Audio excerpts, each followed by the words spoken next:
bitabuseemu olunaku olwaleero ate akatambi akalala kafulumye ng'omukulu Yosete Bukabulwa alina omutemu omulala gwasinze ku kitebe kyaffe kino wano ekya National Unity Platform era ng'omutemu ono muganda wange mukwano wange twongera bajjukiriza nti atwaliddwa mu mikono gya poliisi wabula ekitwewuunyisiza nti bano basindika abantu nga ne poliisi ekimanyi be basindise era babeera awo basirikale nga babalinze kubakuuma. Kitwewuunyisa nnyo ne kitwetera ebibuuzo bingi ne tugamba oba bano abasajja beeyita ki oba balowooza ki oba basuubira Uganda eno yaabwe mwe bakola effujjo nga bwe baagadde. Mukwano gwange byonna bijja fuuka lufumo. Ffe tulina okukkiriza nti one time bino ebikolebwa bino ebikolwa ebyeffutwa ebyagala okukolebwa ku bannayuganda ne bannansi byonna bijja fuuka lufumo. Mugende maaso n'okusindika abatemu bammwe nga mulowooza nti mmwe abasoose wano fugawo era mmwe abasembeyo. Twongera obbakuba obubaka nga tubategeeza nti byonna bye mukola time ejja ttuuka mujja bisasulira. Mugende maaso n'okwefuula bannaggwano n'okwefuula abategeera n'okwefuula buli kimu but your time is out. Buli omu ajja tuuka ekiseera ng'akolerera ebyo byakoze eki buli omu ajja tuuka ekiseera ng'akolerera ebyo byabadde anoonya era ffe twongera obbawo obubaka obubasuubiza nti buli kimu ky'okoze time yayo egenda tuuka ogisasula era tukkiriza nti Mukama Katonda ng'atukulembedde ng'ali wamu naffe era ng'atutambuza okulaba nga Uganda ereeterera tewali kigenda tudda mabega buli kimu kigenda tereera era Uganda yaffe ejja kunyumirwa. Ja mitimbano na buli wamu byali biraga ballot staffing. Ekyokubiri gwe teweerimanga mu mathematics w'akalulu tinga muli mu gavumenti eyanakyemalira wayinza okubeerawo enkola yonna eyinza okuwa arithmetic akakasa akalulu k'abafunye. Njagala nkubulire nti mwaka akalulu mu ballot papers ezimu ezaagabibwa kwabanga kambuleera ngowe naalemu ali kambuleera ngowe naalemu aliko ki ambuleera ng'akabonero ke ngowa NUP aliko baasi sultana gwe matomanyi jajja kakati akalulu kabbibwa mu nkola ya nyingi naye ekisinga okubeera ekikulu first of all okutugulirawo enzigi okuyingira ekisolo ekisolo mu kalulu akawedde lwakubanga abantu tebagoberera biriwo. Kyagulanyi yafuna obululu meka? Yafuna obululu 7 n'obugwamu. Awo ekisolo we twabadde yali constituency ya Philemon Mateke era Philemon Mateke yalese candidate yawangudde nga jidde ku independent Museveni gwe yagamba okuvaamu n'atakola ki n'atavaamu. Ekyo nakyo kikulage nti lwaki oyogera ku NUP n'otayogera ku Museveni kubanga NUP ekola amawulire. NUP abantu gye baagala okuwuliriza wabaddewo okusiga ekifaananyi nti eri tetuliiyo naye mu generation Kyagulanyi Robert Sentamu yafuna obululu 7 bwe baamuwaako bwe bakola ki kuba bagendanga bakola ki batoolako. Kakati weebuuze nti wabaddewo abantu emitwalo 10 egyalonze nga bye bagamba emitwalo 10 n'omusobyo gwekikakasa nti gyabaddewo nga givaawo bagamba okulonda abantu tebakujumbidde bulungi n'emitwalo 10 gye gyalonze. Oba ntegedde population y'abalonzi bali emitwalo emeka constituency kakati obulimba kati obufulumye wano ne declaration result forms engeri gye zifaananamu zikakasa nti obulyake obuteeketeeke bino byaliwo ewa Nakwedde nga Nakwedde yakulembedde mu buli kimu byabakama yennyini n'alangirira omuntu omulala. Bwe baba banyaga Nakwedde ali kilometers 5 ate oli owe kilometers 7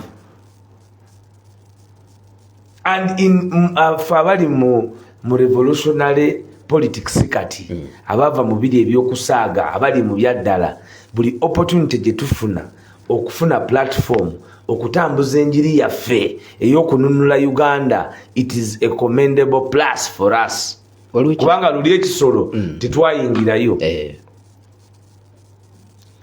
masasi bomu biki nakati akalulu gwe koli mu kwogerako ak'ekisolo kennyini baatugaana okubeerayo olunaku olusembayo okumaliriza akalulu. Ng'omanyi kyekitegeeza baasula ewiiki 2 nga bagaba sukaali mulyango ku mulyango, hafu kitole kya sabbuuni, ne bakwata nga emisana bakwata emmotoka ez'NRA nga zigaba munnyo. Kati gwomanyi population eri ku level nga beetaaga omunnyo akasaketi ak'esiringi 4, akasaketi k'omunnyo kamme ka 3. Kati katono akanini ngamba kano akatini akatoito akasookerako ka 3 akasookerako ka 3 kuba balina katipa kalamba nga omuntu agenda gaba kalulu ne bamuwa not even a kilo kakwota ka 5 manyi nze sirya nnyo munnyo sabula yamanye ebyokufumba atubulidde nate sefumbire ennaku zino engeri gyendi nti namutaayo ninga mule otegezeza ninga mule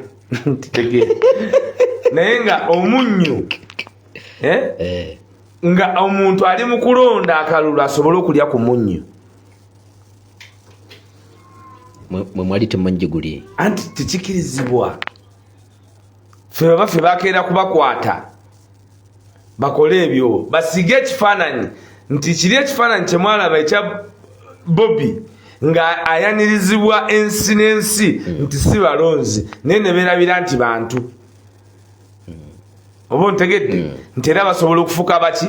Kale tukkiriza baali bangi nnyo okukira ku bwe mulowooza era bajja kuba balonzi bwe muba kyemwagala okuwulira kubanga argument gye balina eringa egamba nti it is a fair ground, it is an unfair ground. Gwomanyi ne bagaana mu kalulu okukola finishing bo ne beegazaanya ne bagaba omunnyo ne bagaba sukaali ne bagaba ebitole ne babeera ne ballot paper ne candidate ne bakyusa mu bifo ebimu ne bakyusa obubonero. Olinako ogambye nti kali tekaali kalulu bwali bunyaguluzi. Mwakitegererawo nti bunyaguluzi nga temunabakeetabamu? Anti kakati gwe buli bwowulira akalulu by election egyetya wabaawo omuntu eyeesimbyewo n'afuna n'afa n'agwa eddalu n'alekulira n'afuna obuvune bwa kkooti n'emugjayo, amateeka galagira electoral commission nti mu nnaku 6 eteeketeeke by election. Kakati mu kuba nti nnaku 6 erina okuteekateeka by election okay kitegeeza nti it is not a process of abanyagulula, it is a process of the electoral commission and government. Nti nkola ey'amateeka yeragira nti mu nnaku 6 ekitundu ekyo kinaabanga n'abakikola ki n'abakikiikirira. Kati kiba kyabwewuusa ffe abalwana okugoberera amateeka ate okweyawula ku mateeka agateekawo akalulu mu kiseera ekyo. Oba ontegedde? So tekiba oli anyagulula kiringa gamba nti babbye essaati yange nti kati ngenda tambulanga bwereere kikola kati nga bansanga nga ndi maka yange bagamba nti ki tyaki saati bagitwala naye babadde saati bazitwala waiso tebage batalikogamba waiso yagudde eddalu kubanga bansuubira nti ne baba babbye essaati nina okwambala ki essaati naye bwe mba nyambadde essaati eyo ngikuuma ntya? So that is the fundamental question gyoba olina okuwuliriza ennyo okay. Era kutuba nti we must be more organized, we must build more capacity, we must have more training and we must have command and control. Bibyo byetwetaaga era byetuliko era byetukoze.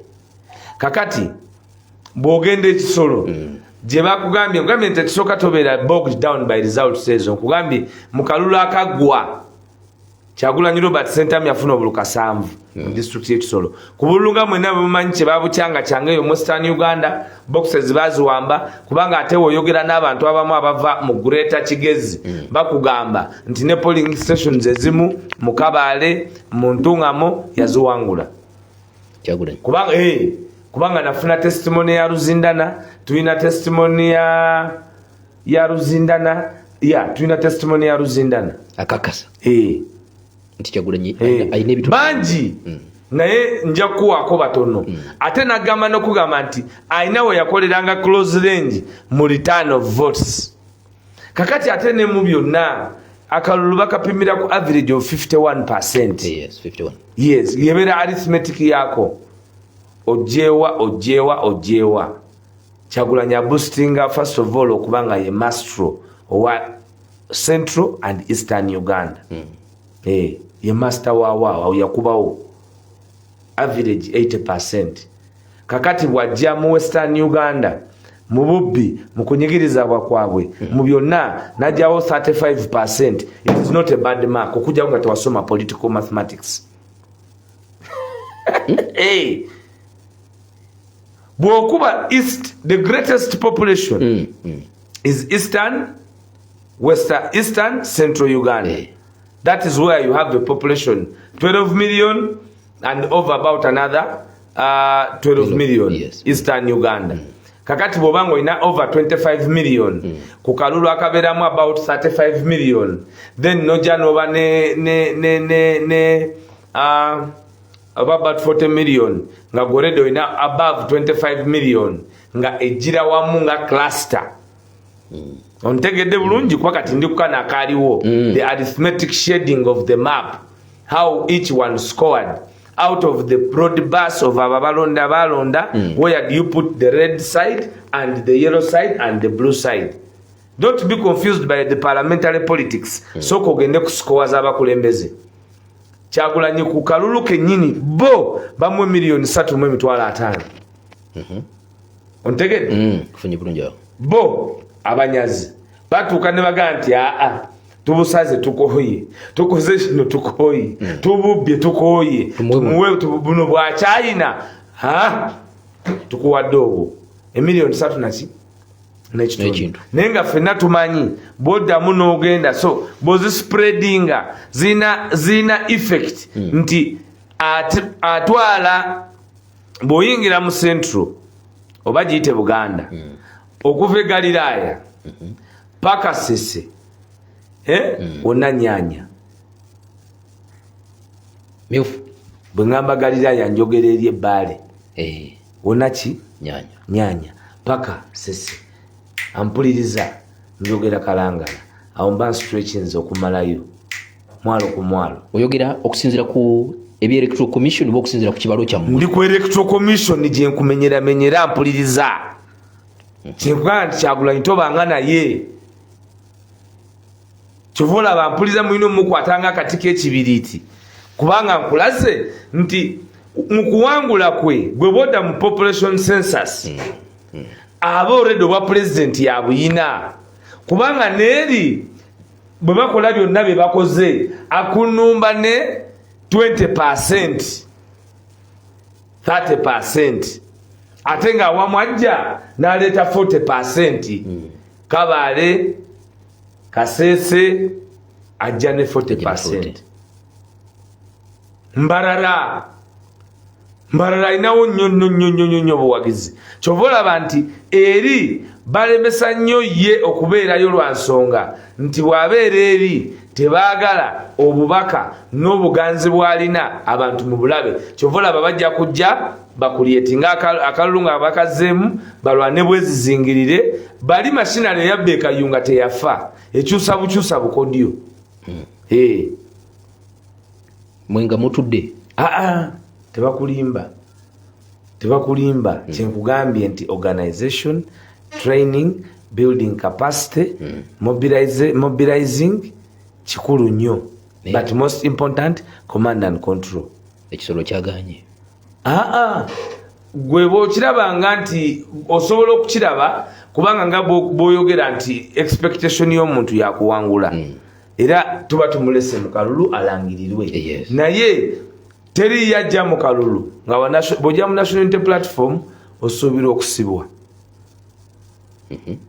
osuubirwa okuttibwa kasita ogenda ku frontline osuubirwa oku blackmailingibwa osuubirwa okuwambibwa osuubirwa okwavuwazibwa okubulwako kyokola okujolongwa n'okumanyirwa n'abatasaanidde okay kasita ogiyingirako kati kitegeeza n'abeesimbawo obutalangirirwa nakyo kisoboka kubanga nja kutandikira ku ampuliriza njagala nnyo muwa akafaananyi akangwe ennyo nakwedde kubanga bwe nali mbawogera nga mbagamba badman nga abantu tebakitegeera nakwedde gende mbaale kyali kyanjawulo ntegedde bulungi kakati kasita oba nga obirunginga ku national unity platform nga oyina akakwate mu ngeri yonna oyina okumanya nti oli mu lutalo era biri byonna bikugirako ng'ebikolwa ebikolebwa mu lutalo kubanga ebyo byebikolwa ebikolebwa mu any revolutionary struggle nga bikolebwa oyo abali mu ntebe as state.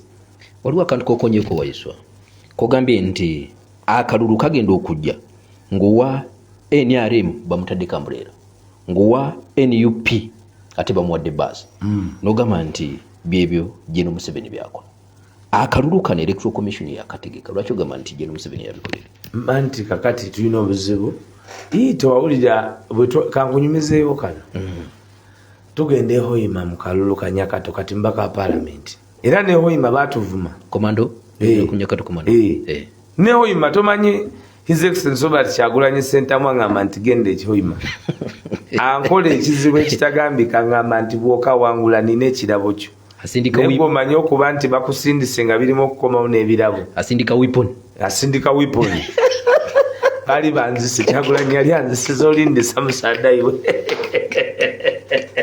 ngenze ne bajjo mbayise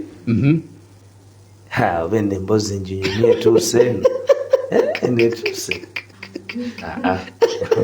protoko bajja kunkwata gireke kuba wakalangu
nga bakuba amasasi abitekisoyi ati kasajja katonera akawulira embozi era naye tuyita mbingi naye kalangwa ono wekayunga zigenda okwera saa 11 nga ngafuna nti yali mu kunyaga akalulu sembera mfune bulungi zigenda okwera 11 ez'okumakya nga investigation zange zindaga nti yakayingidde sigino naye olwo abe-FDC kandidenti waabwe bamutunda ku ssaawa za kumakya soboyi mapema avaamu mu kalulu Nyakata ali mu kalulu w'amaanyi nnyo abe-FDC bamutunda batyawo kati akalulu ako kalimu embiranye kubanga twatekinga over management yako mu mobilization and campaign kubanga nze nali directed okugenda okukomandialinga akalulu ako weapon kati bwemba nga tutuuse eri tukoze byonna bye tukoze ne ttiimu Sauda Jenunusifa baani nga mbeerera ddala namala omwezi mulambe Hoima byalo byonna nabifefeteyo nakayiso wa naye era nafunamu n'obutakkaanya n'oyo power Patrick Boy nga ndaba nzanya NRM president azesuubira ya Uganda atandise okuzanya obukodyo ali eri alinga ayina gwayogera naye amuwa ebiragiro twali tubifuba bitubugumidde ku stage Patrick Boy fuba byali bitubugumidde ku stage ngoyagala kuzijjayo kutidde sagala didde kutidde kakati akalulu ako kansomesa ebintu bingi nnyo abaali bonna tebagala kabeeramu nga tugenda kakuba bonna bakeera kubanga baali bonna batumiddwa kuva mu kibuga nga bakatunze subuhi mapema nyakato mumubuuzanga kadde munkafune bulungi ako abaali tebakawagira kubaawo baleeta register baleeta kaadi nga zesoloti naye nga bazireseho ino FDC eyo yali adda birabira mukalukanya kati because she was an already product era bwe bamala n'akomawo n'ajja mu kibuga ekitono yawangula nakati manyi nti wamaanyi ajja koma mu parliament because of mobilization kati gwe toyinza kukuba mobilization ng'ofunye opportunity babadde tebakukkiriza kakati tetuyinza kuba bajjega kutuuka awo kati nkulaze nti kati amaanyi ge tulina ebunyolo it is because omwagala w'abangi yagendayo nayimirira ne Nyakato Asinansi eyali abantu gwe bawanzeko eddusu naye ng'alemesebwa ensonga nnyingi entakira ebbanga lyonna obadde olina kyonzigirayo Waiswa waliwo enkubuliza nti ogamba nti ebifaananyi ebyajja birala naye ate bikolebwa General Museveni anti nkulaga nti naye mwaka akalulu ya General Museveni ng'asindise bakalangwa batugamba agamba byabakama nti wansaba omulimu ng'oli katebe kati nagukuwa guku ani agamba General Museveni wansaba omulimu nagukuwa agamba byabakama kati omanye ekyokukola kyekiri kyeyayogera ekayunga tinoye bazina batya nze nkola ki zesalawo oba bali tebazinye nze njagala bazinye ontegedde bulungi kakati participation yaffe eyakalulu is part of first of all akalulu kali legitimate kati oli akabba akazanyiramu akanyagulula gwe tusalire empenda buli lunaku butya bwe tumutemako gwe omukono ate tumugirewo ddala kuba ekizibu tukimanyi